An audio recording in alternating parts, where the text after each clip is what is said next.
इस दुनिया के अंदर आप किसी भी बॉडी के बारे में दो ही बातें कह सकते हो कि या तो वो बॉडी रुकी हुई है, जैसी है भाई, रुकी हुई है, या हरकत कर रही है। इसके अलावा कोई तीसरी राय है आपके पास?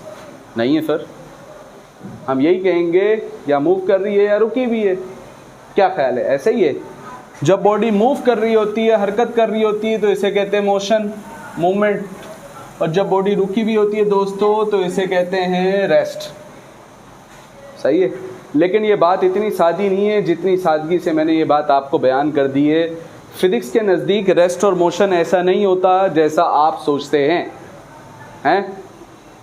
फिजिक्स के नज़दीक रेस्ट और मोशन ऐसा नहीं होता जैसा हम सोचते हैं आम डेली लाइफ में। तो फिर कैसा होता है? मतलब तो पता है ना भाई, रेस्ट का मतलब रुका हुआ, मोशन का मतलब हरकत करना। ठीक है, तो अब मैं आपके सामने दो मिसाल दे रहा हूँ, एक मिसाल दे रहा हूँ, आपने समझना है और मुझे बताना है। मैं आपसे फिर सवाल पूछूंगा, उस सवाल को आपने फिर मुझे बताना है। ठीक है, सही है। तो हमने कहा ये एक रोड है, फर्ज कर लें ये एक रोड है, यहाँ पर एक बेंच मौजूद है, यहाँ पर एक बेंच मौजूद है, बेंच पे एक बंदा बैठा हुआ है, उसका नाम है ए। बेंच में एक बंदा है, उसका नाम क्या है भाई? साथ ही रोड में, बेंच पे जब रोड है तो साथ में रोड भी चल रहा होगा और रोड पे गाड़ियाँ भी चलती हैं। ये मेरी गाड़ी है, फर्ज कर लें। अब ये नहीं बोलना है इसमें टायर कहाँ है, तो लाइट कहाँ लगी हुई है, तो हैंडल कहाँ है, तो ड्राइवर का है, सब है इसमें, मान लो। सही है, ठीक है। सीटें भी लगी हुई हैं। दो बंदे और हैं इसके अंदर, इस गाड़ी के अंदर। चलो प्यारे प्यारे चेहरे भी बना देते हैं, खुश हो जाओ। सही है, दो बंदे इसके अंदर, एक का नाम है बी और एक का नाम है सी। सी ज़रा साइज में मोटा हो गया। खैर, तो टोटल कितने लोग हो गए भाई? ये 3 लोग हो गए, टोटल 3 लोग हो गए। ये मैं कोई कार्टून वार्टून नहीं सुना रहा हूँ, ना मैं कहानियाँ सुना रहा हूँ। जो मैं कह रहा हूँ मेरी बात को समझना है। एक है बंदा बेंच पे बैठा हुआ है बाहर। क्या नाम रख दिया आपने प्यार से उसका? कुछ भी नाम हो सकता है उसका, शकील हो सकता है, सुमरो हो सकता है, कुछ भी हो सकता है, सुमेर हो सकता है, XYZ, सुनैना भी हो सकता है, कुछ भी हो सकता है। और इसी तरीके से अंदर यहाँ पर भी कोई ना कोई मौजूद है, उनके भी कोई ना कोई नाम है। हमने प्यार से नाम रख दिया बी और सी। ठीक है, ये गाड़ी के अंदर दोनों बैठे हुए हैं और गाड़ी मूव कर रही है। गाड़ी मूव करके आगे की तरफ जा रही है। सही है। बी और सी दोनों एक साथ सीट पे बैठे हुए हैं। यहाँ पर बी बैठा हुआ है, साथ ही कौन बैठा हुआ है? सी बैठा हुआ है। दोनों तमीज़ से बैठे हुए हैं और गाड़ी हरकत करती हुई कहाँ जा रही है? आगे। ठीक है, सही है। बाहर बैठे हुए, अब मैं आपसे कुछ बातें पूछ रहा हूँ। बाहर बैठे हुए बंदे ने, ए ने देखा बी को, ए ने देखा बी को, बी अपनी सीट पे बैठा हुआ है और ए देख रहा है कि फॉर एग्जांपल यहाँ पर ए मौजूद है ना, यहाँ पर ए मौजूद है और यहाँ से गाड़ी आ रही है, बी और सी उसमें बैठे हुए हैं, तो गाड़ी हरकत करके आगे जा रही है। तो ए देख रहा है कि भाई बी और सी कहाँ जा रहे हैं? आगे जा रहे हैं। ए क्या देख रहा है? बी और सी कहाँ जा रहे हैं? आगे जा रहे हैं। ठीक है, अंदर बस में मौजूद या गाड़ी में मौजूद बी ने सी को देखा और सी ने बी को देखा। बी और सी कैसे बैठे हुए? अभी मैंने बोला था ना 7 सीटों पे बैठे हुए। बी ने सी को देखा, सी ने बी को देखा। तो बी ने सी को देख के कहा कि भाई तुम तो अपनी जगह पे मौजूद हो। सी ने भी बी को देख के कहा कि भाई आप भी अपनी जगह पे मौजूद हो। क्या ये दोनों एक दूसरे के साथ हाथ मिला सकते हैं चलती हुई बस में? मिला सकते हैं सर, कोई पाबंदी नहीं है। बी सी के साथ हाथ मिलाएगा ऐसा तो नहीं है सी उधर निकल जाएगा और बी उधर निकल जाएगा। लेकिन अगर बेंच में मौजूद ये बंदा ए और जो सीट पे बैठा है कोने पे बी ने ए की तरफ चलती हुई बस में हाथ मिलाने की कोशिश की, तो सर ये हाथ सही से मिला सकेंगे? वजह तो गाड़ी क्या कर रही है, अभी मैं सारी चीज़ें बताऊंगा। ये तो आपने सादी बातें बता रहे हैं। सर गाड़ी मूव कर रही है, ठीक है, और गाड़ी के अंदर बैठा हुआ व्यक्ति, शख्स बी क्या कर रहा है सर? मूव कर रहा है। बी ने जब ए के साथ हाथ मिलाने की कोशिश की तो बी की जगह मुसलसल क्या हो रही है सर? चेंज हो रही है। बी की जगह किसके हिसाब से? ए के हिसाब से। भाई ये अपनी जगह पे मौजूद है, अब गाड़ी आगे जा रही, तो ऐसा तो नहीं है बी पीछे रह गया गाड़ी आगे निकल गई, तो फिर इसका मतलब बी गाड़ी में सवार ही नहीं हुआ। भाई बी पर्सन भी कहाँ मौजूद है? गाड़ी के अंदर मौजूद है। ठीक है, अलबत्ता अगर मैं आपसे एक और टेक्निकल बात पूछूं, फ़र्ज़ करें ए बी के साथ हाथ भी मिलाता है और जितनी रफ्तार से बी चल रहा है आगे, गाड़ी जितनी रफ्तार से आगे जा रही है, ए भी भाग भाग के उतनी रफ्तार से जा रहा हो, अब हाथ मिला सकता है? ऐसा तो अक्सर करते भी है लोग पाकिस्तानी। ट्रेन जा रही होती है ना, ट्रेन जा रही होती है, अपने जा रहे होते हैं, हालांकि 2 घंटे से बैठे हुए होते, तब कोई मोहब्बत पाकिस्तानियों को नहीं सूझती। जैसी ट्रेन चलना शुरू होती है, चलो भाई प्यार मोहब्बत, हाँ ट्रेन भी चल रही है और साथ साथ चलते भी जा रहे हैं, तो भाई इतनी प्यार मोहब्बतें पहले ही कर लो, ठीक है, पहले बैठे हुए मस्त हो गए। खैर मैं आपको ये बता रहा था, देखो हो रहा क्या है, हो रहा ये है कि सर जब बस मूव कर रही है तो बस में और भी सीटें, उधर भी बहुत सारे लोग बैठे हैं, हर बंदे एक दूसरे को देखे अगर तो वो कहेगा कि सब बंदे अपनी सीटों पे क्या हैं, मौजूद हैं। बस के माहौल के हिसाब से, किसके हिसाब से? बस के माहौल के हिसाब से, बस के अंदर के माहौल के हिसाब से सब एक दूसरे को देख रहे हैं, सब अपनी सीटों पे क्या है सर, मौजूद है। तो हम कहेंगे बस के माहौल के हिसाब से बी और सी मूव कर रहे हैं। क्या ये बात सही है? जी सर सही है। और बाहर बैठा हुआ बंदा ए, वो क्या देख रहा था कि बी और सी कहाँ जा रहे हैं? अब बताओ ए सही कह रहा है गलत कह रहा है? ए भी सही कह रहा है सर, ए भी क्या कह रहा है? हालांकि सर आपने इससे पहले क्या बोला, बी और सी क्या है, रुके हुए। किसके हिसाब से? बस के माहौल के हिसाब से अगर हम देखेंगे तो सर बी और सी रुके हुए। लेकिन यही बी और सी को अगर कौन देखे बाहर से, ए देखे, तो ए के हिसाब से अगर हम देखेंगे तो बी और सी क्या कर रहे हैं? अब मैं आपसे पूछता हूँ, बताओ ये बी और सी रुके हुए कि मूव कर रहे हैं? बस चल रही है, बस के माहौल के हिसाब से रुके हुए और बाहर के हिसाब से रुके हुए। तो ये मुकम्मल बात हुई सर कि बस के माहौल के हिसाब से बी और सी रुके हुए हैं और बाहर वाले शख्स के हिसाब से बी और सी क्या कर रहे हैं? ओ हो, ये कैसी बात हो गई सर? यानी एक ही बंदे के बारे में हम ये कह रहे हैं कि वो रुका भी हुआ है और मूव भी कर रहा है, लेकिन देखना पड़ेगा किसके हिसाब से। जब भी रेस्ट और मोशन को बताते हैं तो किसी न किसी चीज़ के रेफरेंस के हिसाब से बताते हैं। जैसे अभी हमने बताया सर कि बी और सी पर्सन जो हैं ये रेस्ट में रुके में, किसके हिसाब से? एक दूसरे के हिसाब से, बस के माहौल के हिसाब से ये अपनी जगह तब्दील कर रहे हैं। अगर बस को कवर कर दिया जाए काले कपड़े से और बस चलती भी जा रही है और बस की कोई आवाज़ नहीं है, हिलजुल भी नहीं है, तो बेशक बस तेजी से क्यों ना मूव कर रही हो, ये तो देख रहे होंगे एक दूसरे को कि ये किस में, रेस्ट में। लेकिन अगर उसी बस की खिड़कियों से कपड़ा हटाया जाए और बाहर का मनाजिर दिखाया जाए, खेत खलियान, तो वो देख रहे हैं कि भाई ये खेत, अक्सर चल रहे होते हैं ना ट्रेनों में भी, दरख्त आ रहे होते हैं, जा रहे होते हैं, ठीक है, तो वो देखेंगे कि भाई हमारी ट्रेन तो आगे की तरफ जा रही है, या दूसरी ज़बान में सर खेत खलियान पीछे की तरफ जा रहे हैं, ऐसा ही है ना। तो बाहर के माहौल के हिसाब से जब वो देखेंगे तो वो कहेंगे कि ट्रेन क्या कर रही है, लेकिन अंदर के माहौल के हिसाब से जब वो एक दूसरे को देखेंगे तो वो कहेंगे कि भाई वो किस में, रेस्ट में। समझ में आ रही है बात? तो एक ही यही दो बंदे किसी रेफरेंस के हिसाब से, अपने हिसाब से, एक दूसरे के हिसाब से किस में हुए, रेस्ट में हुए। लेकिन बाहर के रेफरेंस के हिसाब से अगर देखेंगे एक के हिसाब से, तो ये क्या कर रहे हैं? इसका मतलब बेटा जो रेस्ट और मोशन की चीज़ होती है सर वो रिलेटिव होती है। क्या होती है? अब ये रिलेटिव क्या होता है? रिलेटिव का मतलब होता है दोस्तों,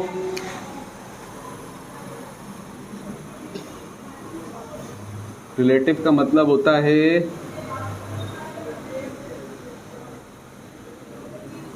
एक दूसरे के हिसाब से। रिलेटिव का मतलब यानी सर यही बी और सी एक दूसरे के हिसाब से किस में हुए, चलती बस में भी किस में, रेस्ट में। यही बी और सी चलती हुई बस में एक हिसाब से क्या कर रहे हैं सर, क्योंकि ए बाहर बैठा हुआ है, ए देख रहा है कि बस कहाँ जा रही है आगे, और बस में बैठे हुए लोग भी कहाँ जा रहे हैं आगे, तो दोनों की बात क्या है सर, सही। बस के माहौल के हिसाब से बी और सी रेस्ट में हैं और बाहर के माहौल के हिसाब से बी और सी क्या कर रहे हैं, मूव कर रहे हैं। इसलिए रेस्ट की डेफिनेशन ये होती है कि अगर कोई बॉडी अपने माहौल के हिसाब से अपनी जगह तब्दील ना करे। जैसे मैं यहाँ पर मौजूद हूँ, मेरे बारे में क्या ख्याल है आपका, बताओ? मैं रुका हूँ, मूव कर रहा हूँ, तो अभी मैं दोनों चीज़ें साबित करता हूँ। मैं रुका भी हुआ हूँ और सर जो आप बोलते रहोगे हम आपकी बातें सुनते रहेंगे। तो आओ ज़रा देखें। सबसे पहले ये बताएं, मैं एक रूम में मौजूद हूँ। जी सर, आप एक रूम में मौजूद हैं, रूम में आप यहाँ पे मौजूद हैं, साइड पे हम लोग यहाँ पे बैठे हुए हैं, ठीक है। बाकी धड़ भी है मेरा, लेकिन यही बनाया है, सही है। तो अब अगर हम देखें कि ये जो शख्स है, जो कि मैं ही हूँ असल में, और ये जो साइड पे लोग हैं, वो देख रहे हैं कि भाई ये बंदा अपनी जगह तब्दील कर रहा। आप देख रहे हैं, नोट कर रहे हैं कि मैं अगर यूँ करके खड़ा हो जाऊँ और मैं अपनी जगह तब्दील ना करूँ, किसके हिसाब से? आपके हिसाब से। अभी तो ये मैं मूवमेंट कर रहा हूँ ना, ये आपके हिसाब से जगह क्या हो रही है? चेंज। लेकिन अगर ऐसा हो जाऊँ तो अब आप कहेंगे कि सर आप किस में हैं? रेस्ट में हैं, रुके हुए हैं, किसके हिसाब से? इस माहौल के, इस क्लास की एनवायरनमेंट के हिसाब से, इस क्लास के सराउंडिंग के हिसाब से, इस क्लास के फ्रेम के हिसाब से, इस क्लास के रिलेटिव मैं क्या हूँ सर? रुका हुआ हूँ। समझ में आ रही है बात? लेकिन एक बात बताएं, ये जो आपने बनाया ये क्या है? पूरी क्लास है, एक रूम है। ये रूम किस में भाई? बिल्डिंग में। रूम किस में? बिल्डिंग का है हवा में। बिल्डिंग किस में सर? ये पूरी बिल्डिंग ज़मीन में। अब ये नहीं बोलना सर इतनी सी ज़मीन है और इतनी बड़ी बिल्डिंग है, समझाने के लिए। समझ में आ रही है बात? ये सर बिल्डिंग भी किस पे सर? ज़मीन पे। और मिस सुनैना हमें बताया करती थी कि जो ज़मीन है वो सूरज के गिर्द क्या कर रही है? घूम रही है। तो यहाँ कहीं पे सूरज है, फ़र्ज़ कर लो, ठीक है, और ज़मीन क्या कर रही है? किसके गिर्द घूम रही है? और हम जानते हैं सर ज़मीन के करीब एक और चीज़ है जिसे कहते हैं चंद्रमा, यानी मून, यानी चांद। सही है, ठीक है। तो अगर हम फॉर एग्जांपल, मेरा एक दोस्त है, उसका नाम है शकील, वो मौजूद है चांद पे, और वो चांद से मुझे देख रहा है दूरबीन की मदद से। आपने मुझे देखा तो आपने कहा कि भाई मैं किस में हूँ? रेस्ट में हूँ। आपने सही बोला गलत बोला? आपने अपने हिसाब से क्या बोला? भाई हमारे माहौल के हिसाब से सर आप किस में हैं? रेस्ट में। सही है, ठीक है। लेकिन चांद पे मौजूद मेरा दोस्त शकील मुझे देख रहा है, मेरी बिल्डिंग को देख रहा है, ज़मीन को देख रहा है, और वो देख रहा है कि ये ज़मीन तो किसकी तरफ जा रही है? अब ऐसा तो नहीं है कि जब ज़मीन सूरज की तरफ जा रही है तो मैं उधर ही रह गया हूँ, ये बिल्डिंग उधर ही रह गई है और ज़मीन उधर निकल गई है। ऐसा तो नहीं है। ये पूरा सिस्टम, ये पूरी ज़मीन के साथ, ज़मीन के सारे पार्ट्स क्या कर रहे हैं? सूरज के गिर्द घूम रहे हैं। तो इसी ज़मीन के ऊपर मौजूद हम भी क्या कर रहे हैं सर? तो उसने मुझे देखा तो उसने कहा कि भाई आप तो रुके हुए नहीं हो, आप तो क्या कर रहे हो?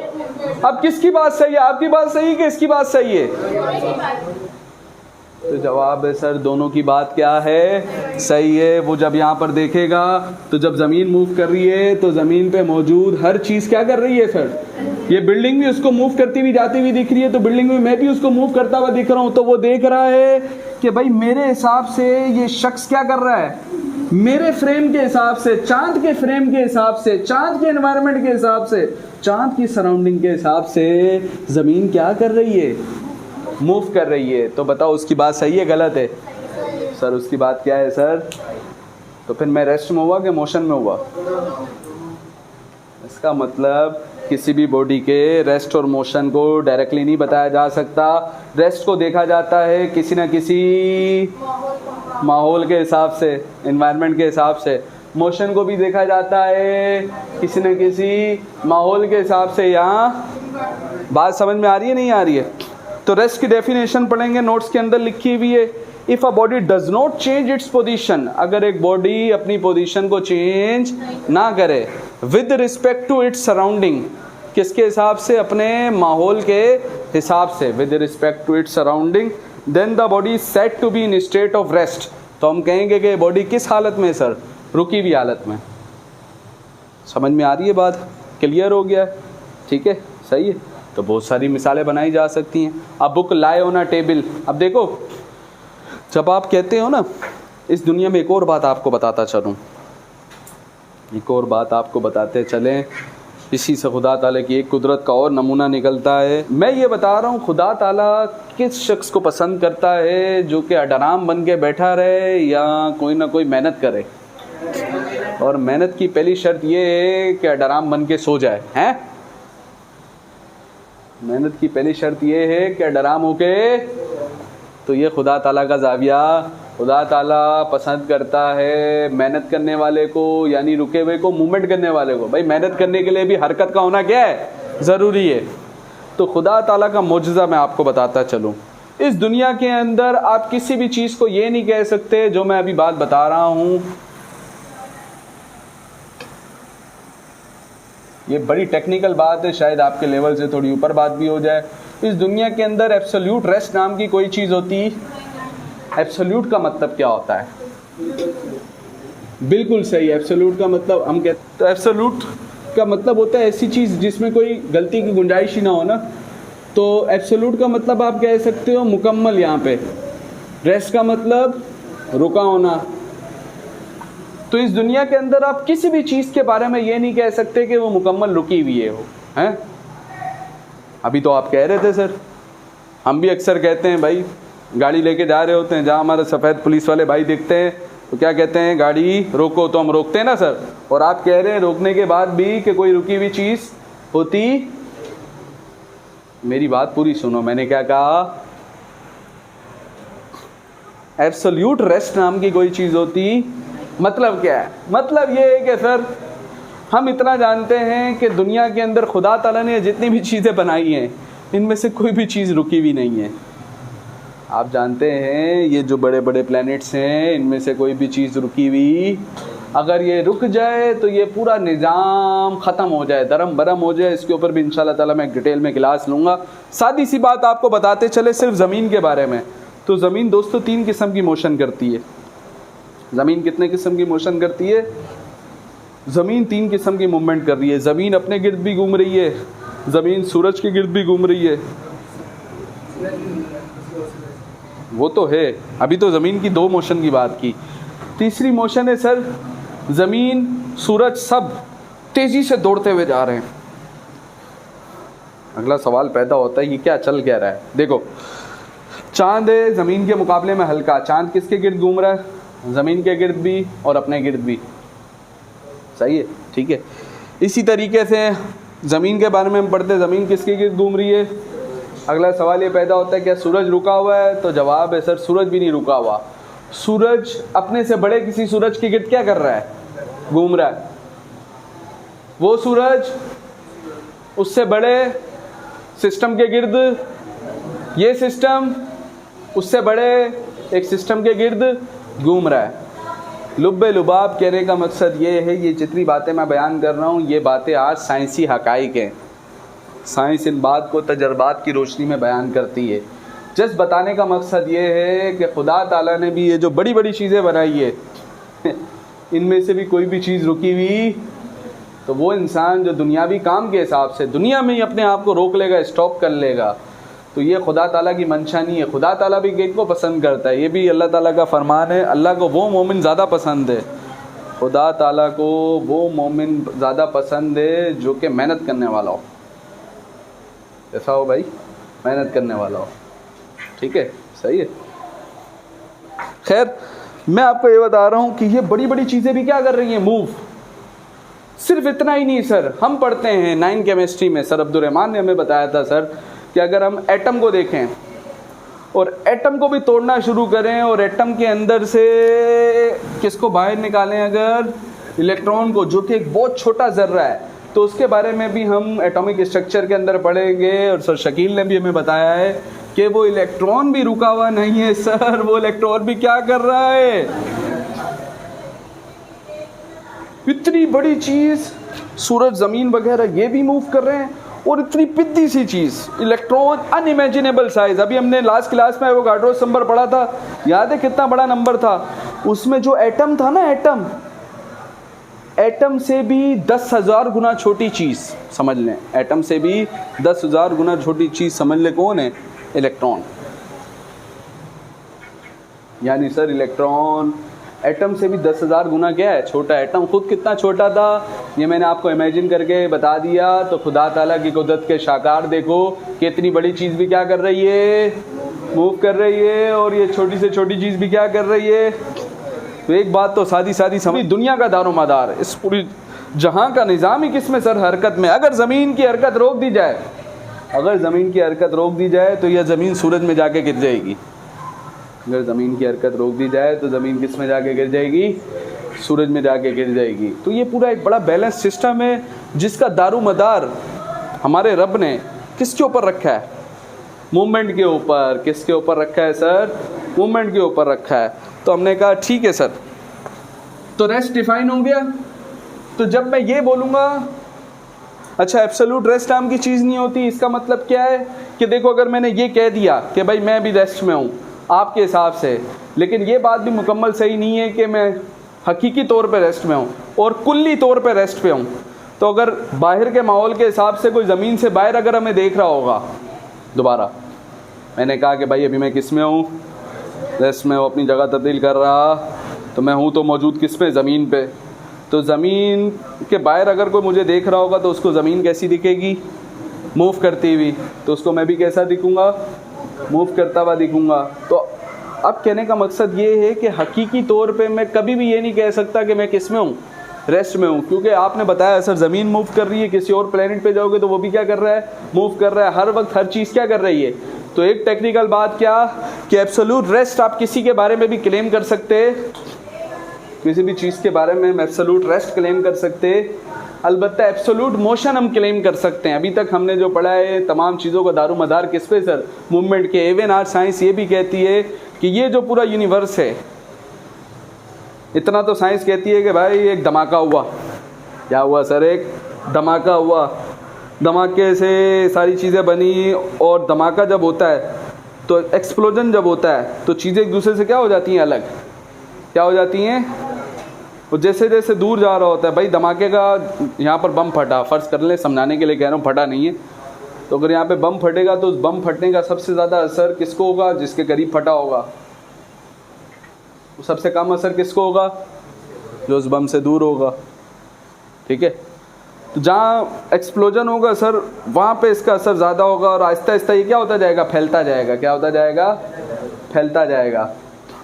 ठीक है, एक्सप्लोजन हुआ है तो जब चीज़ें अलग हुई हैं, तो आज साइंस कहती है कि ये यूनिवर्स भी एक्सपेंड हो रहा है। मतलब ये यूनिवर्स बहुत बड़ा है, ऐसी बहुत सारी ज़मीनें, सैयारे, सूरज मौजूद हैं, लेकिन सर कोई भी अपनी जगह पे मौजूद नहीं है। सब अपनी जगह क्या कर रहे हैं? चेंज कर रहे हैं, मूवमेंट कर रहे हैं, कोई भी रुका हुआ नहीं है। तो आप क्या कह सकते हो? एब्सोल्यूट मोशन तो कह सकते हो कि हर चीज़ को अगर आप कुल्ली तौर पे देखेंगे तो वो क्या कर रही है सर? मूव कर रही है। लेकिन एब्सोल्यूट रेस्ट कह सकते हैं। ये जो बात मैंने बता दी है, थोड़ा लेवल ऊपर रख के बता दी। आपसे सिर्फ इतना पूछेगा कि भाई हम किसी भी चीज़ को अगर कहेंगे रेस्ट में तो किसके हिसाब से? अपने माहौल के हिसाब से। और अगर हम कहेंगे कि मूव कर रहे हैं तो किसके हिसाब से? बात समझ में आ रही है? तो दोस्तों मोशन की डेफिनेशन आप पढ़ें।